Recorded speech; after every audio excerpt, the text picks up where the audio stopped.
ఇదైతే 31st night అండి. కరెక్ట్‌గా 12 అయింది. ఇంకా మా ఆయన కూడా హ్యాపీ న్యూ ఇయర్ చెప్తున్నారు. ఇంక మా పిల్లలైతే అస్సలు పడుకోరండి. మేము మేలుకోవాలా కానీ వాళ్ళు మార్నింగ్ వరకైనా మేలుకుంటారు. ఇలా ఎంతమంది పిల్లలు ఉంటారో నిజంగా కమెంట్ చేయండి. నాకైతే మా పిల్లలు ఒక్కటే ఇలా ఉంటారు అనిపిస్తూ ఉంటుంది. ఇంకా మేమైతే 12 అయ్యేసరికి పైకి వెళ్ళాం. మా అత్త మా మామయ్య కూడా పడుకో ఉన్నారు. ఇంకా అందరం కలిసి కేక్ అయితే కట్ చేస్తూ ఉన్నామన్నమాట.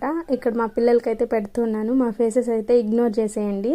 ఇంకా ఎర్లీ మార్నింగ్ అండి కేక్ కట్ చేసేసి కొంచెంసేపు మాట్లాడుకొని పడుకునేసాము. మార్నింగే లేచి ముగ్గు అయితే వేశాను. మా వీధి మొత్తం ఫుల్ వేస్తూ ఉన్నారు అందరూ. భలే అనిపిస్తుందండి ఇలాంటి ఫెస్టివల్స్ ఏమైనా వచ్చినప్పుడు. అందరూ ఇంటింటి దగ్గర వేస్తా మాట్లాడుకుంటూ ఉంటారు. బాగుంటుంది కదా. మామూలుగా డైలీ అయితే వేసుకున్నాము అన్నట్టు వేసేసి తొందరగా వెళ్ళిపోతూ ఉంటారు. ఇలాంటి festivals time, new year time అలాంటప్పుడు అయితే బాగా కలర్స్ వేసి భలే వేస్తారండి అందరూ చాలామంది. నా ముగ్గు ఎలా ఉందో కమెంట్ చేయండి. అన్నట్టు హ్యాపీ న్యూ ఇయర్.